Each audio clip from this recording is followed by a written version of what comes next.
El 2 de abril de 1982, tropas argentinas desembarcaron en las Islas Malvinas, con el fin de recuperar la soberanía que en 1833 había sido arrebatada por fuerzas armadas de Gran Bretaña. A pocos días del desembarco y toma de las islas por parte de la tripulación argentina, la entonces primera ministra de Inglaterra, Margaret Thatcher, envió una fuerte dotación de militares ingleses para dar respuesta y desplazar a la milicia argentina. El conflicto bélico resultó ineludible. Si bien fue corto, duró alrededor de 2 meses y medio. Tuvo alrededor de 649 bajas argentinas y más de 500 suicidios motivados por secuelas y traumas posguerra. El desalentador escenario político, social y económico que Argentina protagonizaba en ese entonces funcionó como principal motivación para que la dictadura cívico-militar decidiera, de forma apresurada y sin mayores estrategias militares, realizar un acto patriótico y heroico que mejorará su imagen como gobierno. Sin embargo, el fracaso y derrota de la tropa argentina deterioró más su imagen. A grandes rasgos, la realidad de la guerra de Malvinas no fue otra que la de una clara desventaja de la milicia argentina frente a las fuerzas inglesas, que estaban mejor preparadas y contaban con un armamento superior en fuerza. Nuestros soldados, jóvenes, que fueron obligados y otros que lo hicieron voluntariamente, fueron mantenidos en precarias condiciones durante los meses en que se produjo la guerra.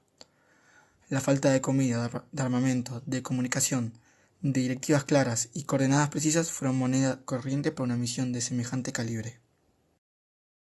La dictadura militar en Argentina, conocida como el Proceso de Reorganización Nacional, fue un periodo que se extendió desde 1976 hasta 1983 y comenzó con un golpe de Estado el 24 de marzo de 1976, cuando las Fuerzas Armadas derrocaron el gobierno constitucional de Isabel Perón. A partir de ese momento, el país quedó bajo el control de una junta militar, integrada inicialmente por Jorge Rafael Videla, Emilio Eduardo Macera y Orlando Ramón Agosti, quienes gobernaron sin participación democrática. Durante esos años se estableció un régimen autoritario que eliminó las instituciones democráticas. Se suspendieron las elecciones, se prohibieron los partidos políticos y se disolvió el Congreso. Además, se impuso una fuerte censura sobre los medios de comunicación, la cultura y la educación, con el objetivo de controlar la información y evitar cualquier tipo de oposición. Libros, canciones y películas fueron prohibidos y muchas expresiones artísticas fueron perseguidas. Uno de los aspectos más graves de este periodo fue el terrorismo de Estado. El gobierno militar llevó adelante un plan sistemático de represión contra personas consideradas subversivas o contrarias al régimen. Esto incluyó secuestros ilegales, detenciones sin juicio, torturas y asesinatos. Muchas de estas personas fueron llevadas a centros clandestinos de detención donde permanecían incomunicadas. A muchas de estas víctimas se les considera desaparecidas, ya que sus cuerpos nunca fueron encontrados. Se estima que alrededor de 30.000 personas fueron desaparecidas durante este periodo. La represión no solo afectó a militantes políticos, sino también a estudiantes, trabajadores, docentes, periodistas e incluso a personas sin participación política directa. El miedo se volvió parte de la vida cotidiana, y muchas familias vivieron con la incertidumbre de no saber qué había pasado con sus seres queridos. En este contexto surgieron organismos de derechos humanos, como las Madres Plaza de Mayo, que comenzaron a reclamar por la aparición de sus hijos desaparecidos. En el plano económico, el régimen implementó políticas de corte liberal, impulsadas principalmente por el ministro José Alfredo Martínez de Hoz. Estas medidas favorecieron la apertura de la economía, el endeudamiento externo y la especulación financiera, lo que debilitó la industria nacional y generó un aumento de las desigualdades sociales. Este periodo dejó profundas consecuencias en la sociedad argentina, tanto a nivel político como social, marcando una etapa de violencia, miedo y violaciones sistemáticas de los derechos humanos. El desembarco de las Islas Malvinas ocurrió el 2 de abril de 1982 y fue el inicio del conflicto bélico entre Argentina y el Reino Unido. Esta acción militar, conocida como Operación Rosario, tuvo como objetivo recuperar el control de las islas, que estaban en manos británicas desde el siglo XIX. Durante las madrugadas, fuerzas argentinas, principalmente armadas, junto con comandos anfibios y buzones tácticos, desembarcaron en las cercanías del puerto argentino. En una primera etapa, los efectivos se encargaron de asegurar puntos estratégicos como el aeropuerto, el puerto y las comunicaciones con el fin de garantizar el control rápido del territorio y evitar una resistencia prolongada. Luego de consolidar esas posiciones, las tropas avanzaron hacia el centro administrativo de la isla, donde se encontraba la sede del gobierno británico. Allí se produjo un breve enfrentamiento con los marines británicos encargados de la defensa, que si bien ofrecieron resistencia, eran superados en número. Finalmente, el gobernador británico, Rex Hunt, se rindió ante las fuerzas argentinas, lo que marcó el fin de la ocupación sin un combate prolongado. En pocas horas, Argentina logró tomar el control de las islas y reemplazar las autoridades británicas por autoridades militares argentinas. Sin embargo, este hecho desencadenó una fuerte de reacción del Reino Unido, que decidió enviar una importante flota militar para recuperar el territorio, dando inicio a la guerra que se desarrollaría durante los meses siguientes. Durante la Guerra de las Malvinas, que tuvo un lugar en 1982, se desarrollaron diversas batallas fundamentales que marcaron el rumbo del conflicto entre Argentina y el Reino Unido. Estos enfrentamientos se dieron principalmente en la isla Malvinas y fueron determinantes para el avance de las tropas británicas sobre las posiciones argentinas. Uno de los primeros combates importantes fue la batalla del Goose Green, también conocida como Pradera del Ganso. Allí las fuerzas argentinas ofrecieron una fuerte resistencia frente al avance británico. A pesar del esfuerzo y la defensa sostenida, los británicos lograron imponerse tras el intenso combate.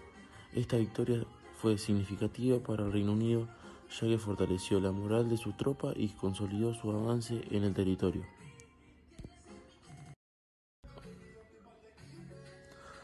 Otro momento clave fue la batalla de San Carlos, donde las tropas británicas realizaron el desembarco de las islas. Esta operación fue fundamental porque permitió establecer una base estratégica desde la cual avanzar hacia otros puntos. Durante este enfrentamiento, la Fuerza Aérea Argentina llevó a cabo numerosos ataques contra la flota británica, causando daños importantes hacia varios buques. A pesar de esto, los británicos lograron mantener la posición y asegurar el área. A medida que el conflicto avanzaba, se produjeron combates cada vez más intensos en la zona, cercana a la capital de las islas, Puerto Argentino. Entre ellos se destacaba la batalla de Monte London, que fue una de las más duras. Se trató de enfrentamientos nocturnos y condiciones climáticas muy adversas, con bajas temperaturas y el terreno difícil.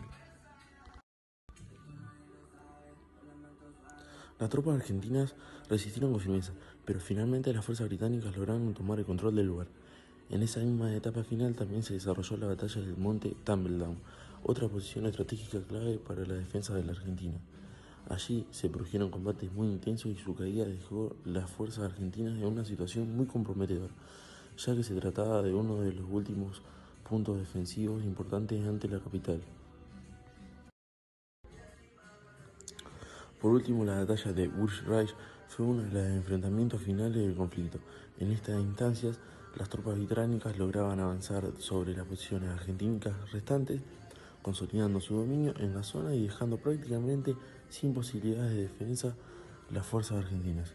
En conjunto, estas batallas reflejan la intensidad del conflicto, las difíciles condiciones en las que combatieron los soldados y las importancias estratégicas de cada posición de desarrollo de la guerra. Los medios de comunicación durante la Guerra de Malvinas 1982 actuaron bajo un férreo control de la dictadura militar, implementando una censura escrita y una campaña de propaganda triunfalista. Se difundieron noticias falsas y fotomontajes para ocultar la realidad de la derrota, creando la sensación de que Argentina estaba ganando. Durante la dictadura militar en Argentina, de 1976 a 1983, los medios, como la televisión, radios y diarios, estaban controlados por el gobierno. No había libertad de expresión, se aplicaba censura y solo se difundía lo que convenía a los militares. En la guerra de Malvinas de 1982, los medios difundían propaganda para apoyar al gobierno. Decían que Argentina iba ganando, aunque no era cierto. Ocultaban derrotas y bajas de soldados, generaban un clima de patriotismo y entusiasmo falso en la población. Un ejemplo conocido fue el programa 24 horas por Malvinas, que juntaba apoyo público mientras la realidad en la isla era muy distinta. ¿Qué pasaba en realidad? Los soldados estaban mal equipados y sufrían mucho. El Reino Unido tenía ventaja militar y finalmente Argentina perdió la guerra.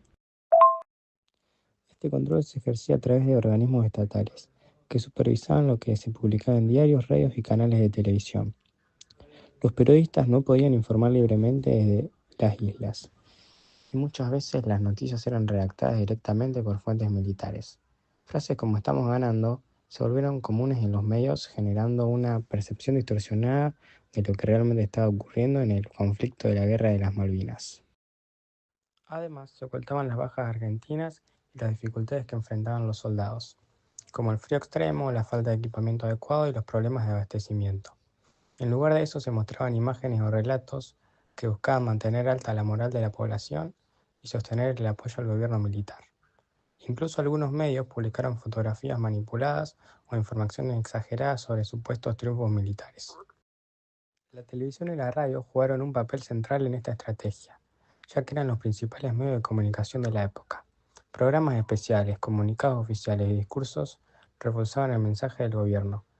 Limitando el acceso a información objetiva, también se promovieron campañas patrióticas para incentivar el apoyo a la guerra, apelando al sentimiento nacional.